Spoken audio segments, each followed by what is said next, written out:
देश में आईपीसी की जगह अब बीएनएस लागू हो चुका है। भारतीय न्याय संहिता, भारतीय नागरिक सुरक्षा संहिता लागू हो चुकी है। देश में भारतीय साक्ष्य अधिनियम भी लागू हो चुका है। नए कानून से आपराधिक केस में फैसलों में तेजी आएगी और एक नया अध्याय शुरू। 3 नए आपराधिक कानून आज से लागू हो रहे हैं, तो वहीं अब तीनों नए कानून वर्तमान में लागू। ब्रिटिश काल के भारतीय दंड संहिता यानी कि इंडियन पिनल कोड, आपराधिक प्रक्रिया संहिता यानी कि सीआरपीसी और साथ ही 1872 के भारतीय साक्ष्य अधिनियम की जगह लेने वाले हैं। इन कानूनों के नाम हैं भारतीय न्याय संहिता, भारतीय नागरिक सुरक्षा संहिता और भारतीय साक्ष्य अधिनियम।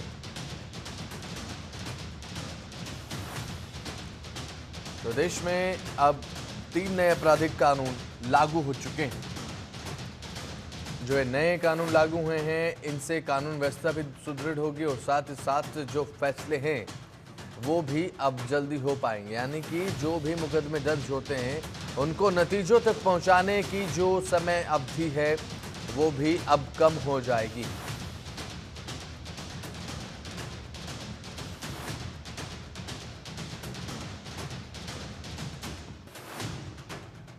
देश में आईपीसी की जगह अब बीएनएस होगा, इंडियन पिनल कोड की जगह यानी कि भारतीय दंड संहिता की जगह भारतीय न्याय संहिता अब देखने को मिलेगी। देश में अब भारतीय कानून जो है लागू हो चुके हैं। अंग्रेजों के कानूनों से आज़ादी मिली है। 3 नए कानून कौन कौन से हैं? भारतीय साक्ष्य अधिनियम, भारतीय नागरिक सुरक्षा संहिता और भारतीय नागरिक सुरक्षा संहिता के साथ साथ भारतीय न्याय संहिता। ये 3 नए कानून हैं जो कि आज से लागू हो चुके हैं और इन 3 कानूनों के चलते बताया जा रहा है कि जो इम्प्लीमेंटेशन हुआ है उसके बाद अब जो पेंडिंग केसेस हैं उनको निपटाने में भी जो समय अवधि है वो कम हो जाएगी। ज्यादा जानकारी के साथ हमारे संवाददाता नमित त्यागी फोनलाइन पर हमारे साथ जुड़ चुके हैं। नमित त्यागी, आज से 3 नए कानून लागू हो चुके हैं और अब जितने भी मुकदमे दर्ज होते हैं, एक समय अवधि होती है, वो भी कम हो जाएगी इन कानूनों के चलते। किस तरीके से देखते हैं आप?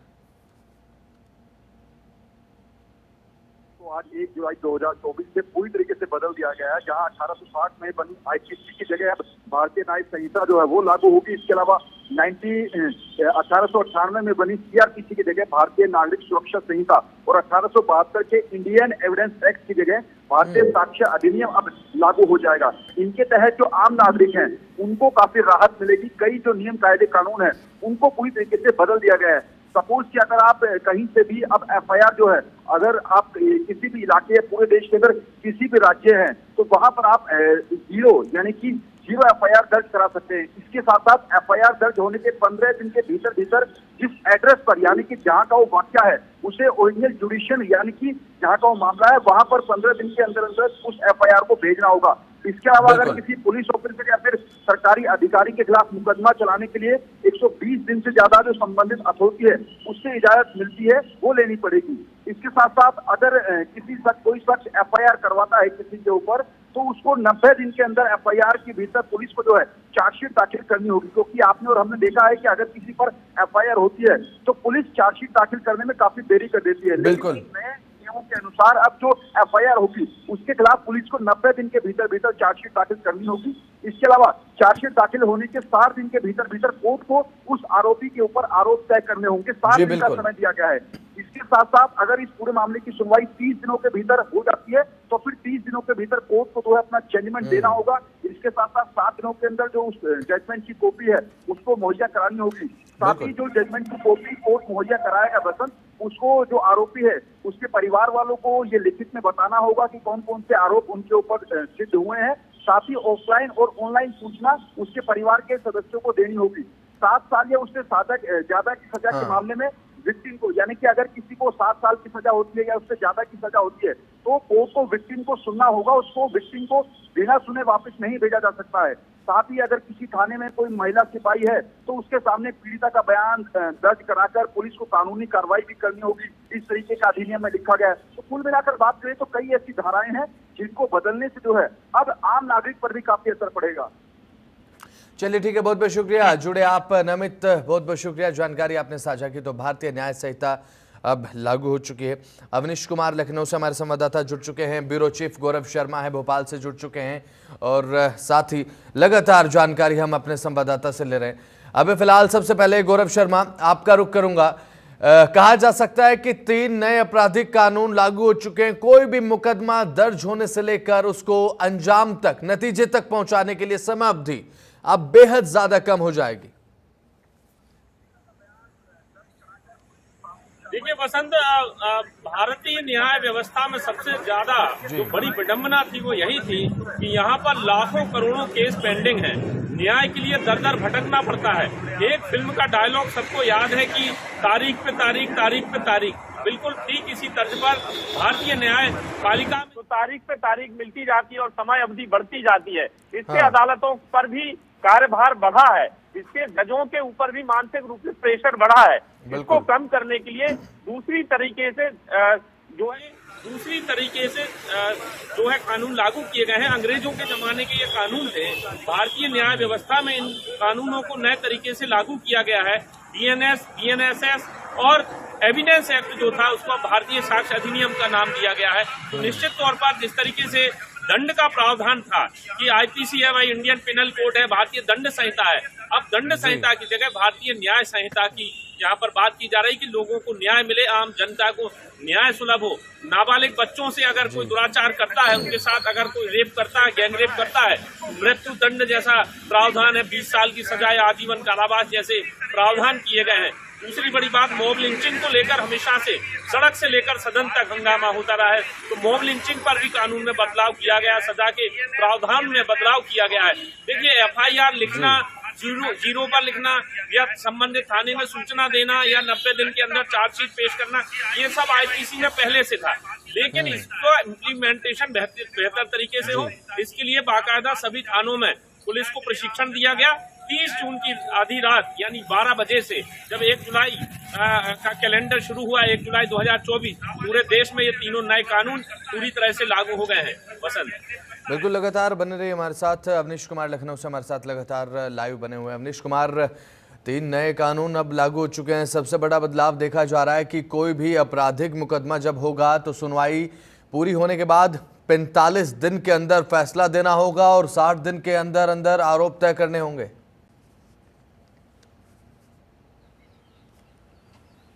जी बिल्कुल, देखिए नए कानून को लेकर जो है उत्तर प्रदेश में भी डीजीपी मुख्यालय ने अपनी तैयारी पूरी कर ली है। डीजीपी मुख्यालय ने अपने सभी तकनीकी सिस्टमों को अपडेट कर दिया है। उसके बाद सभी जो जनपद हैं वहाँ पे बुकलेट का वितरण किया जाएगा। बुकलेट का वितरण करने के साथ ही सभी जनपदों में एक समन्वय समिति भी बनाई जाएगी और उसका एक नोडल अफसर अधिकारी होगा। वो अधिकारी ये चीज बताएगा कि किस तरीके से 3 नए कानूनों का पालन करना है और उसमें जो व्यवहारिक कोई रुकावट आएगी तो उसको दूर करने का काम करेगा। उसके बाद डीजीपी मुख्यालय ने साफ है कि अपनी तरफ से एक प्लान बनाया है कि सभी थानों पर एक बैठक की जाएगी जिसमें जो भी सम्राट व्यक्ति होंगे वो शामिल होंगे, उनको जागरूक किया जाएगा और उनके साथ बैठक करके ये बताया जाएगा तो जो 3 नए कानून है उसका कैसे प्रारूप होगा और वहां पे एक बुकलेट भी दिया जाएगा। वहां पे पंपलेट जो है वितरण करवाया जाएगा। जो थाने के बाहर और आसपास के इलाके हैं वहां पे नए कानून को लेकर पोस्टर भी लगाया जाएगा। उसके बाद आ जाते हैं कि महिला और बच्चों को समझाने का काम महिला पुलिस कर्मियों को दिया गया है। वो जगह जगह जाएंगी और महिलाओं और बच्चों को उस कानून के बारे में समझाएंगी। यानी पूरी तरह जो एक जागरूकता है वो जागरूकता अभियान जो है शुरू किया गया है और आज से उसकी शुरुआत भी हो गई है। रही बात 3 कानून की, तो 3 कानून में कई ऐसे प्रावधान है जो कहीं न कहीं व्यवस्था सरल बनाते हैं और व्यक्ति को न्याय मिलने में ज्यादा इंतजार नहीं करना पड़ेगा। तो तमाम जो लंबित मामले होते हैं उसको लेकर केंद्र सरकार और सर्वोच्च न्यायालय ने भी चिंता जाहिर की थी। उसी के बाद ये कदम उठाया गया और आज से वो चूंकि लागू हो चुका है तो उत्तर प्रदेश में भी उसको अमली जामा पहनाना है। उसको लेकर एक मास्टर प्लान जो है वो डीजीपी प्रशांत कुमार ने तैयार कर लिया और आज से उसको लेकर तमाम जो व्यापक प्रचार प्रसार है वो भी शुरू हो गया। चलिए ठीक है अवनीश, लगातार हमारे साथ बने रहिए। हमारे साथ हमारी संवाददाता तंजिन भी हम लगातार बने हुए हैं। बात करें तंजिन, देखिए 3 आपराधिक कानून जो हैं वो अब देश में लागू हो चुके हैं और जानकारी के अनुसार अब धोखाधड़ी की जो धारा है 420 की जगह अब 318 कर दी गई है। रेप की जो धारा लगती है 375 अब तक लगती आई लेकिन अब 63 हो चुकी है। मर्डर की धारा 302 से 101 हो चुकी है। इस तरीके की क्या बारीकियां आप नोटिस करती हैं इन तीनों आपराधिक कानूनों में? जी बिल्कुल बसंत, आज 1 जुलाई से नए आपराधिक कानूनों में जो है कई नए प्रावधान जो है वो लाए गए हैं। भारतीय दंड संहिता जो थी अंग्रेजों के समय से, उसको हाँ। अब भारतीय न्याय संहिता में बदल दिया गया है। भारतीय न्याय संहिता, भारतीय नागरिक सुरक्षा संहिता और भारतीय साक्ष्य अधिनियम, इन तीनों में जो है नए प्रावधान लाए गए हैं। ये बहुत ही अच्छी बात है कि अब जो क्राइम हमेशा से जो क्राइम है वो बढ़ते आ रहे हैं, हर रोज क्राइम ये सब होते हैं, लेकिन लोगों को जो न्याय मिलने में काफी समय लग जाता है। और सबसे अच्छी बात इसमें एक देखी गई है कि FIR जो है, इसकी जो सुविधा है वो लोगों को बहुत अच्छी मिल रही है। जो लोग डर की वजह से FIR नहीं लिखवा पाते थे या उनके FIR में जो है बहुत देर से कदम उठाए जाते थे, तो अब उनके लिए बहुत अच्छी चीज हो गई कि वो अपनी स्वेच्छा अनुसार जहाँ उनको सुरक्षित महसूस होता है तो वहाँ बुलवा कर FIR लिखवा सकती है। ये चाहे उम्र दराज लोगों के लिए हो, चाहे लड़कियों के लिए हो, महिलाओं के लिए हो, किसी के लिए भी हो, ये बहुत अच्छा प्रावधान लाया गया है कि आप FIR ऑनलाइन भी आप कर सकते हैं। अगर आप ऑनलाइन नहीं कर सकते हैं तो आप कॉल करके आप बुला सकते हैं, अपनी जहाँ महसूस अपने आप को समझते हैं वहाँ आप FIR के लिए बुलवा सकते हैं। साथ ही साथ मॉब लिंचिंग, जैसे कि अभी कुछ ही दिनों पहले छत्तीसगढ़ में मॉब लिंचिंग की घटना हुई थी, उसके अपराधी अभी पकड़ानी है, तो मॉब लिंचिंग में जो है अब सीधा मौत की सजा जो है वो दी जाएगी। आतंक फैलाने वालों को भी मॉब लिंचिंग की श्रेणी में ही रखा जाएगा। आए दिन लगातार रेप हो रहे हैं या फिर शादी का धोखा देकर रेप यौन संबंध जो है वो बनाए जाते हैं, तो इन सब में जो है कहीं ना कहीं इतनी कड़ी सजा। और एक चीज और भी है, जो विचारधारा लोग होते हैं कि हम क्राइम करके छूट जाएंगे, तो उनके लिए भी ये एक चीज अच्छी है कि अगर 7 साल से अंदर तक की सजा वाली अगर वो अपराध करते हैं तो उनको 1/3 अपनी जो आपराधिक सजा है वो भुगतने के बाद ही उनको जमानत दी जाएगी। तो कहीं ना कहीं ऐसे जो प्रावधान है वो हमारे आगे के लिए, लोगों के भविष्य के लिए काफी अच्छा साबित होगा। ठीक है, तंजिन जुड़े रहे हमारे साथ। ब्यूरो चीफ गौरव शर्मा भोपाल से लगातार जानकारी हमें दे रहे हैं, लगातार लाइव बने हुए हैं। और गौरव शर्मा, अध्ययन पूरा कर लिया होगा आपने इन तीनों कानूनों को लेकर भी, और आज इन तीनों कानूनों को लेकर अगर बात करें, देखिए आज़ाद हुए अब 75 साल से ज़्यादा हो चुके हैं। 1947 के बाद से भारत आज़ाद है। लेकिन गौरव, लेकिन कहीं ना कहीं एक छाप थी। अंग्रेज़ों ने जो कानून बनाए थे, IPC जैसे इंडियन पीनल कोड, भारतीय दंड संहिता, उसको अब न्याय संहिता में तब्दील कर दिया गया है। तो अंग्रेज़ों के दौर को तो हम कहीं पीछे छोड़ आए, लेकिन अब जो कानूनों की एक छाप थी उसे भी पीछे छोड़ने का वक्त आ रहा है। एक अच्छा डिसीजन। देखिए, निश्चित तौर पर डिसीजन अच्छा है, लेकिन वसंत सबसे बड़ी बात यही है जो हमेशा से उठती रही है कि अगर थानों में जाकर लोग बैठे रहते हैं, पीड़ित वहां घंटों बैठे रहते हैं, सड़कों पर लोगों को धरना प्रदर्शन करने पड़ते, तब तो FIR दर्ज नहीं होती। तो हमारी सहयोगी बता रहे हैं कि अब लोग ऑनलाइन FIR करा सकते हैं, लोग फोन करके पुलिस को घर बुला के FIR लिखा सकते हैं। ये सब अगर सिर्फ कागजों तक सीमित रहा तो सुनने में और देखने में अच्छा लगेगा, लेकिन अगर इसका इम्प्लीमेंटेशन सही तरीके से नहीं हुआ तो ये सिर्फ कागजी कार्रवाई और वाहवाही लूटने का माध्यम अकेला रहेगा। सरकार की मंशा साफ है, आम नागरिक को सुविधा मिले, आम नागरिक की सुनवाई हो, त्वरित सुनवाई हो। एक समय सीमा तय की गई है कि इतनी समय सीमा में FIR हो, उसका चार्जशीट पेश की जाए कोर्ट में। कोर्ट को भी समय अवधि दी गई है, टाइम लिमिट दी गई है कि आपको इस टाइम लिमिट के भीतर उसकी सुनवाई करना है। उस पर पुलिस को दिया है कि चार्जशीट में आपको इतने दिन में इन्वेस्टिगेशन करके आरोप तय करना है। तो कहीं कहीं जो व्यावहारिक दिक्कतें हैं, पुलिस कर्मियों को देखकर लोगों में खौफ रहता है, खाकी की वर्दी का डर रहता है, उस डर को खत्म करने की यहाँ पर कोशिश। संवाद केंद्र स्थापित किए गए हैं कि आम जनता सीधे संवाद करे।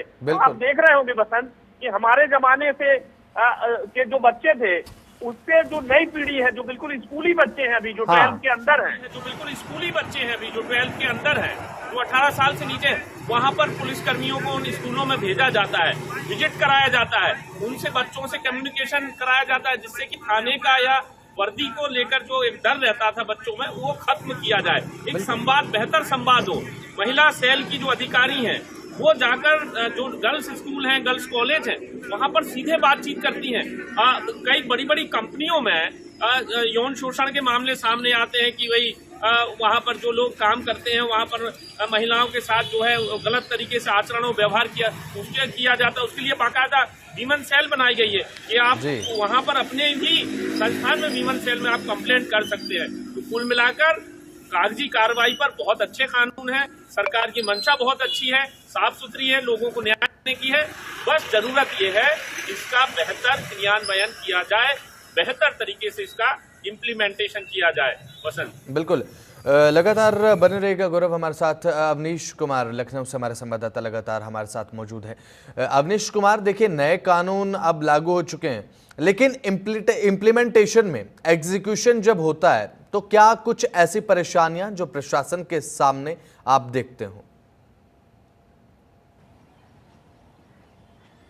जी बिल्कुल, देखिए अगर ये जो नया कानून है, सबसे बड़ी चीज़ है कि इसको कैसे पूरे व्यवहारिक जीवन में लोगों को उतारा जा सके, जो व्यवहारिकता है वो आ सके। तो साफ है कि अभी तो पुलिस कर्मियों को भी ये चीज़ समझना है कि ये जो 3 नए कानून आए हैं उसका इम्प्लीमेंट कैसे किया जाए। उसी को लेकर डीजीपी मुख्यालय ने जो है आज से एक अवेयर कार्यक्रम चलाया है और सभी जनपदों में नोडल अफसर की तैनाती की है। यह नोडल अफसर जहां भी दिक्कतें आएंगी उनको दूर करने का काम करेंगे। और सबसे बड़ी चीज है कि लोगों तक इसका प्रचार प्रसार होना, सही जानकारी होना, तकनीक के बारे में जानकारी होना, किस ऐप पे क्या कुछ करना है उसकी जानकारी होना। तो ये सीधा एक ही माध्यम है कि प्रचार प्रसार किया जाए, लोगों को समझाया जाए, बुकलेट हो, पंपलेट हो, सोशल मीडिया से प्रचार करके हो या प्रचार के तमाम जो अन्य तरीके हैं उस पर समझाया जाए। और इसी को लेकर पूरा उत्तर प्रदेश में एक जो प्लान है उस प्लान को तैयार किया गया है और आज से उसकी शुरुआत हो जाएगी। आज से उत्तर प्रदेश के जितने भी थाने हैं उन थानों पर जो संभ्रांत व्यक्ति हैं, जो पढ़े लिखे लोग हैं, उनको बुलाया जाएगा, उनके साथ थाना प्रभारी बैठक करेंगे और ये 3 नए कानूनों के बारे में बताएंगे, उनमें क्या कुछ प्रारूप है उसके बारे में बताएंगे और जो न्याय प्रक्रिया को सरल किया गया उसके बारे में जानकारी देंगे और मुकदमा दर्ज कराने से लेकर एफआईआर तक और तमाम जो न्याय प्रणाली के बिंदु हैं उसके बारे में बताने का काम करेंगे। तो साफ है कि इसी को लेकर आज से उसकी शुरुआत हो गई और आज खुद डीजीपी मुख्यालय में प्रशांत कुमार अफसरों के साथ एक बार फिर से बैठक करेंगे और उस बैठक के जरिए जो है अब तक जो प्रचार प्रसार किया जा रहा है, जो अपडेट का काम किया। चलिए ठीक है, बने रहेगा अवनीश हमारे साथ तंजिन नाज हमारे संवाददाता लगातार बने हुए हैं। तंजिन, देखिए आज से 3 नए कानून जो है वो लागू हो गए हैं। हमारे दर्शकों को ये पता है कि 3 नए कानून लागू हो गए हैं, लेकिन इनकी बारीकियां जो हैं वो दर्शकों को नहीं पता है। एक बार इस तरीके से बता दीजिए कि दर्शकों को किस तरीके से ये एहसास हो कि जो तीनों कानून आज से लागू हो रहे हैं वो किस तरीके से पूरी तरह से जनता के पक्ष में है और जनता को एक बेहद ज्यादा सुरक्षित माहौल प्रदान करने के लिए बिल्कुल सटीक बैठते हैं। जी बिल्कुल, मैं दर्शकों को बताना चाहूंगी कि अब जो 3 नए कानून हैं उनके बारे में सबसे पहले तो जानना बहुत जरूरी है। बिल्कुल। नए ऐप भी सरकार ने जो है लेकर आई हुई है एनसीआर, उसमें जाकर भी वो उसको देख सकती है, पढ़ सकती है कि किस किस नियम में चेंजेस हुए हैं। लेकिन ज्यादातर जो क्राइम होते हैं लोगों के साथ, चाहे धोखाधड़ी हो, चाहे चोरी का मामला हो, डकैती का मामला हो, किडनैपिंग का मामला हो या आतंक फैलाने का मामला हो या किसी को डराने का मामला हो, ऐसी घटनाएं जो है वो लगातार हम देखते हैं अपने आसपास। कई लोग ऐसे होते हैं जिनके साथ खुद घटनाएं होती है लेकिन वो किसी डर की वजह से पुलिस स्टेशन के चक्कर नहीं काटना चाहते हैं। तो मैंने पहले भी बताया कि सबसे अच्छी जो चीज है ये एफआईआर की है कि आप अपनी पहचान को छुपाते हुए भी एफआईआर करवा सकते हैं। अपने आप को, अगर आपकी पहचान आपको जाहिर नहीं कर रही है कोई बात नहीं। चलिए ठीक है, ओके। तो जनता के पक्ष में 3 नए कानून हैं जो कि आज से लागू हो चुके हैं। बहुत बहुत शुक्रिया तंजिन और अवनीश कुमार, आप जुड़े। गौरव, लगातार आप बने रहिए हमारे साथ, लगातार जानकारी आपसे हम ले रहे हैं।